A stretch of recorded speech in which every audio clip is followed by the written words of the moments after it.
Júlia já está aqui, bem-vinda! Oi, tudo bom? Eu estou bem, você? A Júlia Teixeira é Tô bem. jornalista, é uma querida e a gente se encontrou a última vez, eu e a Júlia, na exposição de Sandy Júnior em Campinas.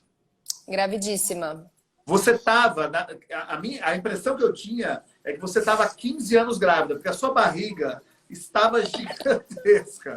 E ela se Não, demorou mas depois, né? demorei bastante. Eu tava naquele encontro, acho que eu tava com 5 meses. Minha barriga era enorme. 5 meses estava gigantesca a sua barriga. Gigantesca, gigantesca. Eu fiquei gigante. As pessoas achavam que eu tava grávida de gêmeos, e eu também, no caso. Eu achava sempre que tinha um bebê escondido aqui, porque eu Você é fiquei muito praticamente grande.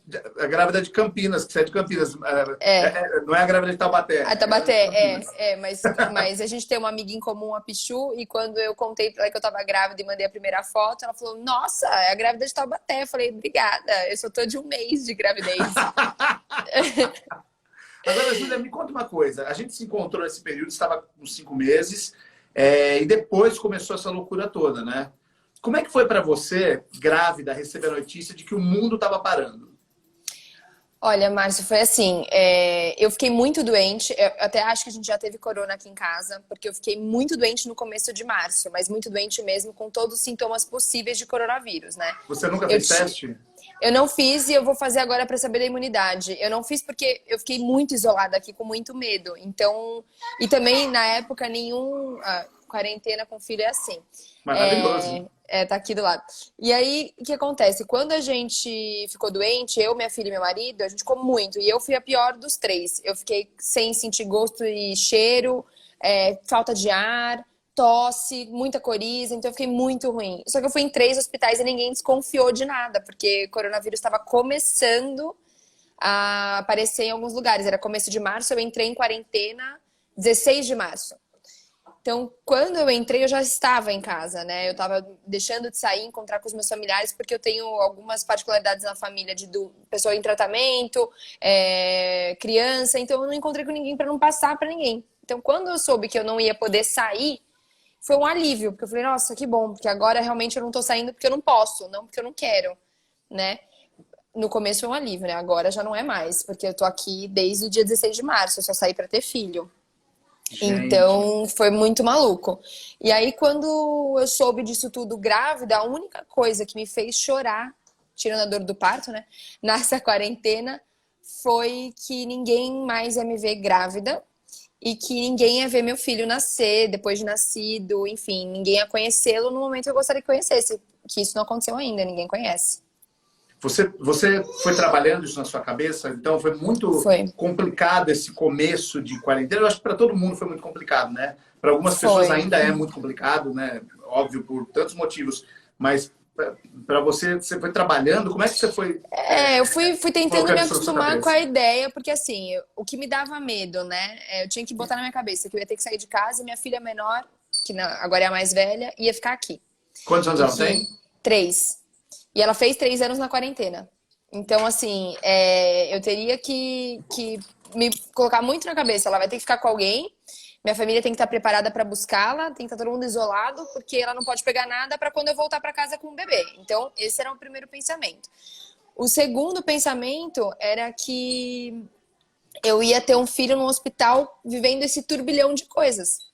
Porque, né, no hospital, coronavírus, como que estava a logística do hospital? Essa era outra preocupação que eu tinha. E aí eu fui trabalhando na minha cabeça. Aí eu fui falando com a minha família por vídeo, com a família do meu marido, presídio acompanhando a gravidez até o final. E no dia do trabalho de parto, né, que eu entrei em trabalho de parto, eu avisei todo mundo, meu marido avisou, eu falei com meu pai na sala de parto, pai, estou parindo, porque ele estava super preocupado e emocionado, e fui preparando minha cabeça, fazendo terapia, né, que eu faço, não deixei de fazer, agora com o bebê eu parei, porque não dá para conciliar a vida, né, mas eu preparei muito minha cabeça. Foi muito importante para eu não ter depressão pós-parto, porque pensa, né? Eu tô isolada, ninguém vai conhecer meu filho, um medo de sair de casa. Eu fiz todo o final do meu pré-natal sem meu marido, porque estávamos nós três aqui. Eu não ia ficar tirando ele e minha filha pequena para acompanhar um pré-natal, então fiz os exames finais sozinha para Gente, que ver como estava loucura. meu filho. E eu ia morrendo de medo e voltava me pelando de medo, porque em Campinas Eu não sei como foi em Jundiaí, mas Campinas, assim, quando o Jonas Donizete pensou em anunciar que ia abrir o comércio, as pessoas já estavam na rua, sem máscara. Então eu ia até o médico, que é super perto da minha casa, mas eu ia me pelando, ele marcava só a minha consulta, eu entrava, daí 1 hora depois vinha outra paciente, eu saía, chegava em casa, arrancava toda a roupa na área de serviço, tomava banho para encontrar com a minha filha e com meu marido. Então foram 3 meses assim, porque né, a minha gravidez, ele nasceu em maio, então foi quase o mês inteiro de março, o mês inteiro de abril, e ele nasceu no comecinho de maio. Foram 2 meses. Eu vou falar com a Patrícia daqui a pouco, então aí eu vou perguntar sobre uma criança que já está um pouco mais crescidinha, por isso que eu quero saber da sua Do bebê, Eduardo, né? do pequenininho. É menino? É menino, Eduardo. Ah, Eduardo, é o É, o menino, então. pequeno é menino e a menina é mais velha. A A Manu. gente sabe que mãe é um ser que é preocupado para a vida inteira, né? Eu tenho 42 anos, minha mãe, ela acha que eu tenho 10 ainda e que eu Pra preciso sempre. de agasalho, aquelas coisas. A sua preocupação com o seu filho que acabou de nascer foi muito maior ou você conseguiu colocar na sua cabeça que aquele momento vocês estavam isolados, vocês estavam mais tranquilos? Seguros. Como é que foi? É, Seguros? assim, desde o começo eu tinha muito pra mim que a gente tava fazendo o que a gente podia, né, pra protegê-lo. E que a gente continua fazendo o que a gente pode. A gente continua isolado. Ele fez 3 meses ontem, ele vai tomar as vacinas de 3 meses, e mesmo assim a gente não sai. A minha preocupação com ele é maior porque não é só o coronavírus que tá aí, né? Ele tem 3 meses, ele tá tomando as vacinas ainda, então é a preocupação de um bebê recém-nascido que eu tenho. E coronavírus, né? Então são as preocupações normais de um bebê e o vírus que a gente não conhece, né? Que a gente não sabe. Porque mesmo que eu tenha tido, ele poderia ter anticorpos, mas são só 6 semanas de anticorpos pro bebê. Então ele já não tem mais. Então eu realmente não posso contar com isso para tirá-lo de casa. Então minha preocupação com ele é muito maior por esse sentido. Mas de ser um bebê recém-nascido é o mesmo que eu tinha com a minha filha. Não, não mudou, não tô neurótica. Aliás, segundo filho é um sobrevivente, né? A gente fala. Porque com o primeiro a gente esteriliza cada coisinha que a gente vai usar, com o segundo não tem essa. A gente pega a colher que tá lá e usa. Eu Mas que com sou o terceiro, então coronavírus, já estou na vida mesmo, né? o Eu já nasci terceiro, para a vida. querido, você comeu, você nem sabe o que você comeu. Mas tava Ih, alimentado, entendeu? Por isso, Sim, eu não tô tava. aqui, 1,89 Tá m de aí. alegria. 1,89 Veja m de você. pura, exatamente, saudável, entendeu? O que você comeu, como você sobreviveu, a gente sabe que tá aí. Porque, segundo o filho, a gente brinca que é um sobrevivente. Então, Com assim, eu não acho corega que eu aqui, entrei. ó. Mentira, não é Tá ele. tudo. Não, tá tudo coladinho aí. Mas eu acho que a gente. A preocupação que a gente tem com ele é mais dele pegar alguma coisa que a gente não conhece, né? Ou da gente ter alguém aqui que traga alguma coisa que ele ainda não tem vacina. É essa a preocupação. O resto, tira de letra. Ô, Júlia, só para a gente encerrar, agora eu quero saber um pouco de você. Alguns meses depois, né, a gente já passou por medos e por angústias e por tristezas, por essas emoções, e um passarinho maravilhoso. Tem passarinho aí? Maravilhoso. Eu tenho uma agapornis. É um nome meio sugestivo, mas é uma passarinha. Agaporns? Ela é uma passarinha, parece uma periquita, um periquitinho, mas é um pouco maior. Ela é muito brava, muito, muito brava. Só vai com uma pessoa da casa, no caso, meu marido, porque ela é fêmea, né? Ela adotou meu marido e ela é bem brava, bem brava. Ninguém põe a mão, ninguém Agaporns. pega. Agapornis. Depois dá um Google que você vai ver que ela é linda. Maravilhoso. Mas, bom, voltando ao assunto. Voltando ao assunto. Como você se vê agora nesse momento, né? Hoje, porque a gente está vivendo um dia de cada vez, né? Não dá para a gente se programar muito, tá? Vamos programar para o ano que vem, a gente não sabe, né? Como você se vê hoje? Como é o seu emocional? Como é que está o seu emocional hoje? Olha, hoje eu cansei. Assim, eu tô cansada. A gente tem uma questão aqui em casa muito legal, que por isso que não me deixa abalar tanto, por isso que hoje eu te digo, eu tô bem, porque a gente tem a questão que a gente sempre foi grato, não só agora, pelas pequenas coisas do nosso dia. Então, a gente faz exercício diário com a nossa filha desde que ela aprendeu a falar. Então, todos os dias à noite, a gente agradece o que foi legal do nosso dia. E aí, no final agora desse processo, eu acabei de comprar um negócio que chama Pote das Alegrias Diárias. Todo dia, você escreve um papelzinho com o que foi bom pro seu dia. Então a gente pergunta pra minha filha o que foi legal pra mim, ou o que foi legal pro meu marido, ou alguma coisa que nós três vimos aqui em casa que foi muito legal. Então isso não tem deixado a gente se abalar. Então hoje eu tô muito apegada ao que fez a alegria do meu dia. Então, por exemplo, para você entender, são 365 papeizinhos que vem para você escrever um por dia.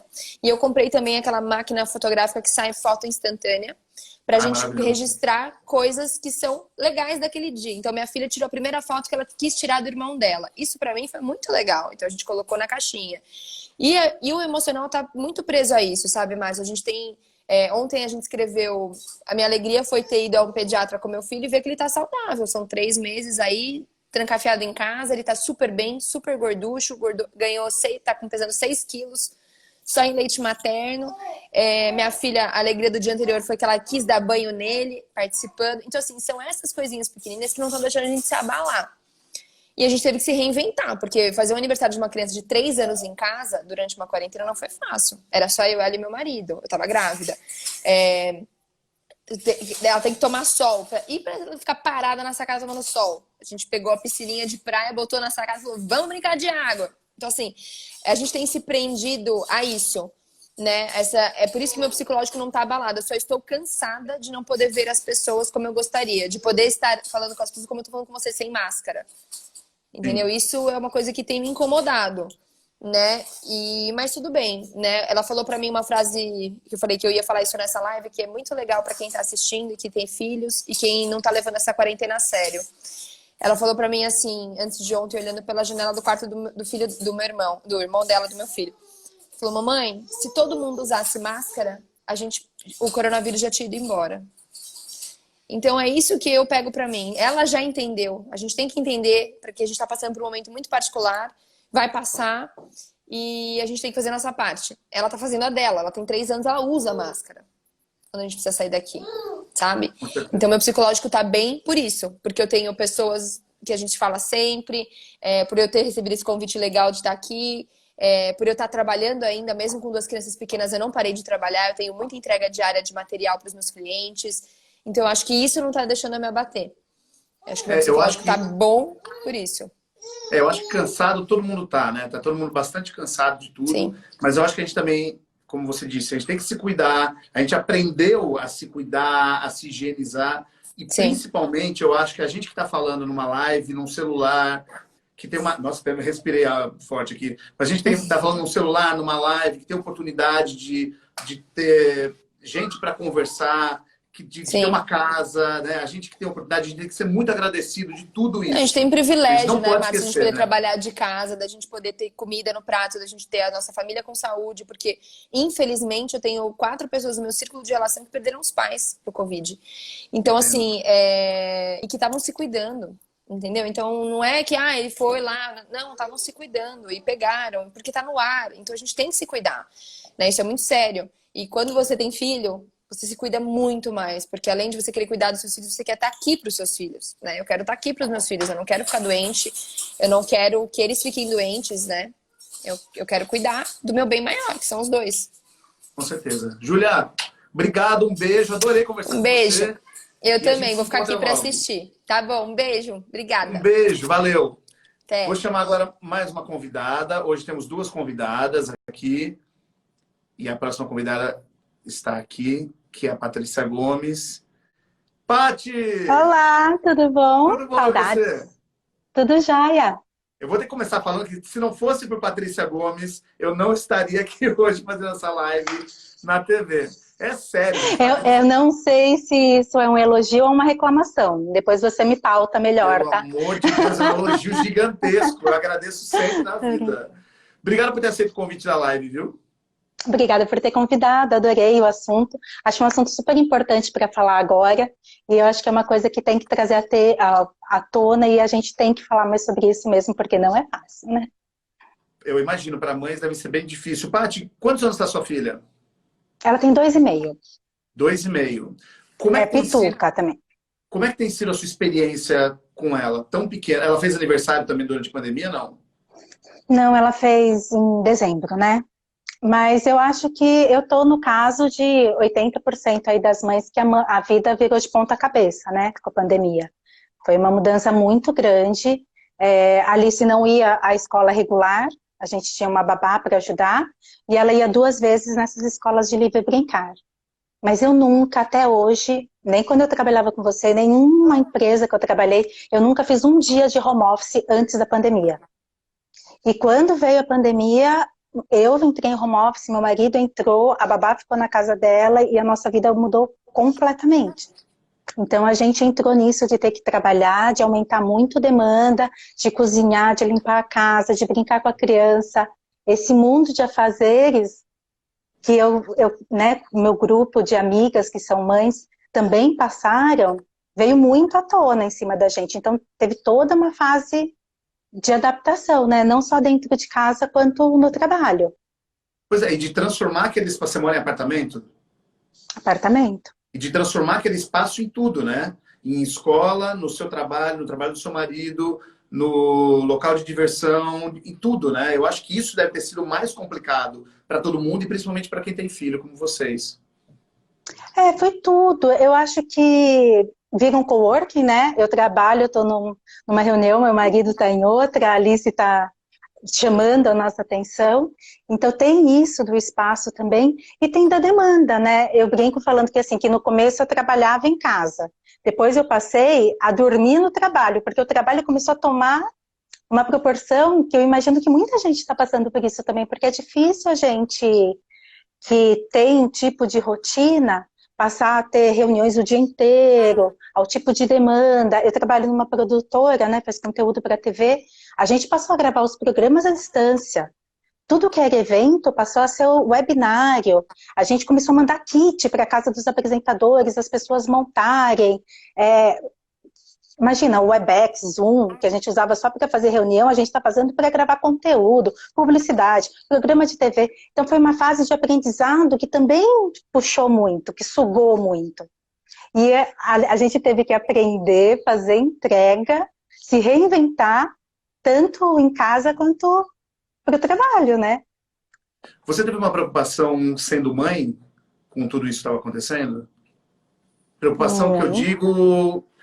sua filha é pequena, né? Sua filha tem 2,5. Então, acho que você não precisou explicar para ela sobre o coronavírus ainda. É muito cedo, talvez, né? Mas você, de alguma maneira, o seu psicológico como mãe ficou abalado? Eu acho que tem Seu muito emocional? medo. Eu acho que isso também é uma coisa geral, né? Vou falar que a grande maioria das pessoas que teve medo, estamos junto. Eu também tive muito medo disso. Tive medo de qual a proporção que teria. Eu tive medo no começo, quando a gente falou que eram 15 dias, e a gente viu que as ações não estavam sendo eficientes, que a gente não conseguia se comparar com outros países que passaram por isso antes, porque não estava sendo igual, né? O Brasil tem um tamanho absurdo, uma relação com a doença muito diferente, e eu tive muita angústia, tive muito medo de onde isso vai levar, até quanto tempo isso vai parar. E a resiliência da criança também, a gente tem que trabalhar muito o psicológico dela. O que me ajudou a explicar para a Alice, tem um vídeo da Unicef feito para as crianças, que é animado, dos desenhos.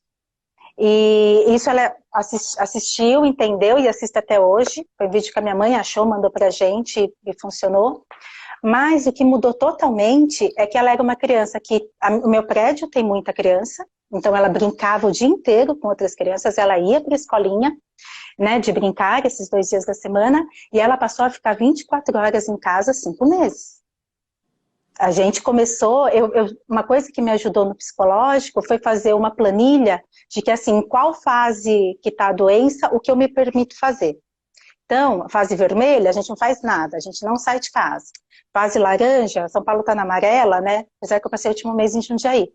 Mas eu fui me adaptando, até para ter uma esperança do que dá para fazer, do que eu me permito fazer, com base nisso. E no começo, a gente fez muito regrado. Então, a gente ficou fechado aqui em casa, a Alice passou a ficar sem ver nenhuma criança. Ela chorava todos os dias pedindo, né? Que ela queria o parquinho, que ela queria brincar com o vizinho, que ela queria ir para a rua. E depois ela foi entendendo. Então, eu acho que é um processo que os adultos passaram e as crianças também passaram. E, na verdade, eu acho que eles deram também uma aula de resiliência, eles deram uma aula de se reinventar, de conseguir brincar. Eu acho que, na verdade, se a gente fosse passar, né, falar que com tudo isso que aconteceu, tudo que a gente está vivendo, eu acho que o fato da gente ter sobrevivido, ter saído forte disso, faz bem para os adultos e faz bem para as crianças, né? Sim, com certeza. Você sabe uma coisa que eu estava pensando muito no final de semana?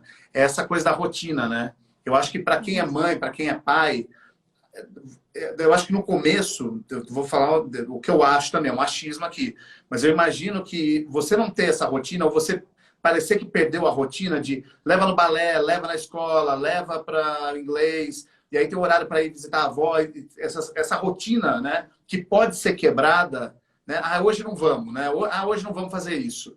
Quando você está na sua casa preso, isso aí eu falo por mim, né, só que sou solteiro e não tenho filhos, mas quando você não tem uma rotina definida, você fala, o que eu vou quebrar agora? O que eu vou fazer de diferente? Porque você não tem mais nada diferente para fazer, né? Você não pode sair do... Ah, eu não vou ver um filme agora, não quero mais ver filme. Vou fazer o quê? Vou ler, vou dormir. E aí você começa a se perder, não quebrar a rotina. E com uma criança deve ser muito difícil. Ah, hoje não vamos lá na escola, não. Vamos ficar aqui brincando hoje, né? Para quem tem uma criança de 2, 3 anos. Eu não sei para você, se você consegue isso. Eu pensei muito, só reunindo tudo isso que eu falei, eu pensei muito isso. Eu acho que eu gosto de ter rotina, a rotina de entrar 9h30, sair 6h30, saber que eu tenho um curso, para poder quebrar essa rotina também. Para falar, hoje não dá, hoje vamos fazer outra coisa diferente. E eu ter essa rotina meio que regrada mesmo, eu acho muito chato isso. Como é que é Tem para um você? episódio do Diário do Confinado, do Bruno Mazeu, que é só sobre rotina, o que você está me falando, eu lembro exatamente, que é muito engraçado. Mas no Eu vou caso de ver. ter criança, assiste, é bom. Eu acho que no caso com criança, existe também uma cobrança de que a criança tem que ter rotina. E aqui em casa, a gente se permitiu que a rotina fosse diferente. E eu acho que isso a gente também tira um certo peso, sabe? De onde tem. Como exemplo, assim, o horário de dormir. A Alice sempre dormia entre 8h30 e 9 horas. Quando veio a pandemia, ela não gastou energia. Então, 8h30, 9 horas, ela tá acordadaça. Se eu fosse pirar de que eu tenho que seguir uma rotina para ela viver com uma vida normal, ia aumentar a sobrecarga dos pais. Então, a gente fez uma série de concessões pensando, é um momento de exceção. A gente está vivendo um momento que ela está aprendendo a lidar e a gente também está aprendendo a lidar. Então, por exemplo, ela não assistia TV, né? Ela passava o dia inteiro fora, ela assistia 15 minutos de TV. Veio a pandemia, ela foi absorvida pela TV, né? É uma coisa que... E se eu for cobrar de que eu não quero que uma criança de 2 anos assista a TV, eu estou jogando ainda mais responsabilidade e mais culpa no momento que já é difícil por si só. Então a gente teve muito também esse equilíbrio de pensar o que é possível para fazer agora e de aceitação pelo momento, porque não adianta você querer fazer um número de meta que é muito difícil de fazer numa vida normal e você transformar isso dentro da pandemia achando que ok, de que vai transformar. Então, sim, teve mudança muito de rotina, ela ficou muito na TV e a gente teve que adaptar algumas coisas, né, com todas essas funções, mas eu acredito de verdade que quando as coisas forem voltando de normal, até porque a gente sai dessa quarentena devagarinho, as atividades também voltam, a presença das crianças voltam, os outros incentivos voltam. Então não é que ela vai, porque hoje ela vê tanto, ela vai passar a infância inteira vendo, né? Eu acho que a gente tem que começar a perder o medo também agora, né? É aquela Uhum. coisa que todo mundo fala, é ter respeito pela doença, se higienizar, tomar cuidado, mas aos poucos a gente tem que perder o medo também e a vida vai seguindo, né, devagar e vamos que vamos, senão a gente vai ficando assustado, né? Ah, não vou fazer isso hoje porque senão eu posso alguma... Não, você pode fazer, só toma cuidado com a maneira como você vai fazer a coisa. Acho que é isso. Não, 100%. Eu me coloco muito, eu admiro muito pessoas como a Júlia, que passaram uma gestação dentro da pandemia, porque eu acho que gestação é um momento que te deixa até com os próprios hormônios muito à flor da pele. E quando você está com um bebezinho muito pequeno que não tem imunidade, é muito natural que a pessoa tenha mais medo. Então eu tenho muita admiração, tenho amigas que tiveram bebê também nesse período, porque eu acho que por mais que elas não saibam, elas estão saindo mais fortes de todo esse período, porque foi muito cobrado de quem foi mãe. E eu acho que já no nosso caso, que já tem uma família, eu entrei naquela listinha que eu te falei, assim, tá mudando as coisas, então, por exemplo, eu me permito ir para um passeio ao ar livre com a minha família. Ali você já encontra os amiguinhos com adulto distante de máscara, adaptando, né? Coisas que você vai voltando, né? A mudando a vida. Pois é, a gente vai se adaptando na vida. Sempre, né? Isso sempre. Paty, obrigado, adorei de verdade te ver. Distante, mas em breve nos ver. A gente precisa combinar de se ver, né, gente? Só combina e nunca se vê, gente. Aí eu tô ficando muito agora, né? Em Jundiaí, a gente passou esses últimos meses. E com essa história aí da vida ser home office, a gente até pensou em voltar para Jundiaí, né? Porque É mesmo. agora você pode trabalhar de qualquer lugar, né? Então, E maravilhoso. Temos uma vida aqui bem calma, tranquila e cuidadosa, né? Eu acho a vida aqui bem tranquila. Paty, obrigado, adorei de verdade. Um beijo. obrigada pelo convite. Beijo para todo mundo aí da TV Tech. Beijo. Até.